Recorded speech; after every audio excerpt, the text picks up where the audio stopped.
آپ کا basic question کیا ہے کہ اللہ سے کنیکشن کیسے جوڑا جائے، یہ کویشچن ہے، یا کیوں لوگوں کو یہ سمجھ نہیں آتی کہ ہم سارا سائیکل گزار کے پھر اللہ کے پاس آئیں؟ سر یہ دو کویشچن الگ الگ ہے. چلو پہلی بات دیکھو، آپ نے بھی ایک بات جو کی نا کہ سکون کی. بیٹا میں نے پوری الحمدللہ امریکہ سے، یورپ سے، یو کے سے، دبئی سے، جگہ جگہ جا کے کورسز کیے، سیکھا، علم حاصل کیا. اور سیرت النبی پہلے بھی پڑھی تھی میں نے، قرآن پہلے بھی پڑھا ہوا تھا تفسیر کے ساتھ الحمدللہ، لیکن سمجھ نہیں آئے تھے اس وقت. جب یہ دنیاوی نالج لے کر آیا اور پھر جب دوبارہ سیرت النبی کو دیکھا، قرآن کو پڑھنا شروع کیا، تو ایسے ایسے راز افشا ہونے لگے کہ یار اوہ اچھا یہ بھی ہے. تو بیٹا سب سے پہلی چیز ہے، قرآن میں ایک آیت ہے الا بذکر اللہ تطمئن القلوب. کیا مطلب ہے اس کا؟ اللہ کے ذکر کے علاوہ دلوں کو اطمینان نہیں مل سکتا. ایسا ہی ہے نا، اطمینان صرف اللہ کے ذکر میں ہے. تو یہ تو اللہ نے ہمیں بتا دیا. پھر اللہ سے کنیکشن جوڑنے کے لیے ہمیں کسی اور سہارے کی ضرورت رہ جاتی ہے، کریکٹ؟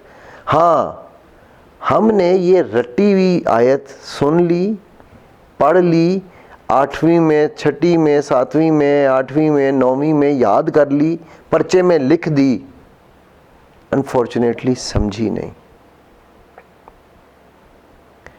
میرا بیٹا چھوٹا جو حفظ کر رہا ہے نا، میرا ان کے قاریوں کے ساتھ یہی ایشو رہتا ہے کہ یہاں پر قرآ کا سٹائل یہ ہے کہ آپ بس رٹا دو اور مطلب بعد میں سیکھ لیں گے. میں کہتا ہوں یار آپ پہلے مطلب سکھا دو، یاد خود بخود ہو جائے گا. ٹھیک ہے؟ اب آپ یونیورسٹی میں پڑھ رہے ہو نا، کیا کر رہے ہو؟ تو آپ نے ونڈ کی جو جتنی بھی وہ ہے وہ پڑھ لی ہیں ابھی ساری؟ ہاں ٹھیک ہے، پڑھ رہے ہو نا. وہ آپ سمجھ رہے ہو یا اس کتاب کو رٹا مار چکے ہو؟ کیوں رٹا کیوں نہیں مارا؟ پہلے رٹا مار لو کتاب کو، پھر سمجھ لینا. ایگزیکٹلی. دنیاوی نالج پہ تو ہم یہ کہہ رہے ہیں، لیکن دینی نالج پہ ہم کہہ رہے ہیں پہلے رٹا مار لو، بعد میں سمجھتے رہنا. Does it make sense? صحابہ نے کیوں نہیں پہلے رٹے مارے بعد میں سمجھے؟ وہ تو پہلے سمجھتے تھے، آیت کو اپنے اوپر پورا طاری کرتے تھے، پھر آگے چلتے تھے. رائٹ؟ سو اگین یہ میرا تھاٹ پروسیس ہے. میں کسی عالم کو یا علماء کو چیلنج نہ کر سکتا ہوں، نہ میری اتنی اوقات ہے، نہ ہی میرا وہ نالج ہے، لیکن میں اپنا پرسپیکٹو بتا رہا ہوں. سو جب اللہ نے بتا دیا اللہ بذکر تطمئن، پھر دوسری بات، ہم امید رکھتے ہیں مخلوق سے اور ہم ایکسیپٹ کر لیتے ہیں خالق کی دی ہوئی چیزوں کو. ایسا ہی ہے کہ جی بس اللہ کی مرضی، آئی ایم سوری. اللہ نے بتا دیا ہمیں دعاؤں سے تقدیریں بدلتی ہیں، تو اس کا مطلب ہے ایکسپیکٹیشن خالق سے رکھو اور ایکسیپٹنس مخلوق سے. جب آپ ایکسپیکٹیشن مخلوق سے اور ایکسیپٹنس خالق سے کرو گے، کام خراب ہے. اب ہم نے اچھا ہاں کچھ چیزیں آپ کو جو چہرہ اللہ نے دیا وہ آپ کو ایکسیپٹ ہی کرنا ہے، بلکہ اس پہ شکر گزار ہونا ہے. کریکٹ؟ جو ماں باپ دیے، جو بہن بھائی دیے، وہ ایکسیپٹنس والی باتیں ہیں، وہ بیسکس ہیں. جس طرح قرآن میں احکامات ہیں اور متشابہات ہیں. احکامات ہے don't ask why, just do اور ڈائی. ٹھیک ہے نا؟ تو وہ ایکسیپٹنس کی چیزیں ہیں. بٹ باقی جو ہیں ان میں ایکسپیکٹ کرو نا یار. مانگتے ہوئے اللہ کی شان کے مطابق تو مانگو. مانگا بھی کیا تو چلڑ. کریکٹ؟ سو ہم جب مخلوق کے پیچھے چکر میں پڑتے ہیں، وہ مخلوق کوئی بھی ہو سکتی ہے. وہ مخلوق پتھر بھی ہو سکتا ہے، وہ مخلوق انسان بھی ہو سکتا ہے، وہ مخلوق قبر بھی ہو سکتی ہے، وہ مخلوق جو ہے وہ کیا نا اپنا دنیا میں کہیں پہ بھی وہ مخلوق ہے. پرندہ بھی ہو سکتا ہے، چرند بھی ہو سکتا ہے، زندہ بھی ہے، مردہ بھی ہے، جو بھی ہے. ٹھیک، بٹ ہے تو مخلوق نا. اور مخلوق کی اوقات نہیں ہے ہمیں دینے کی.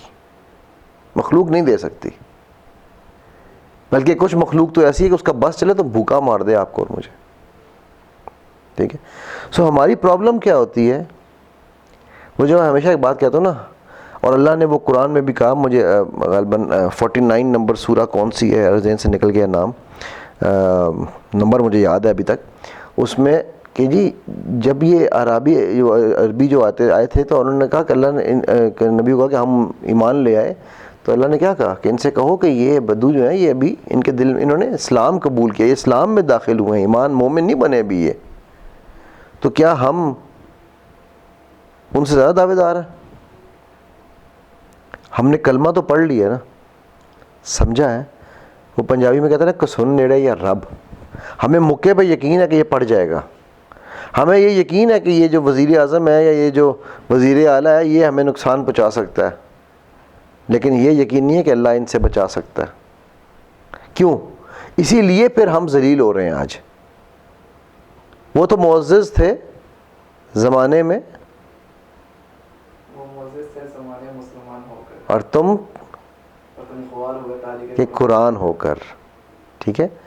تو ہم تارک قرآن ہیں۔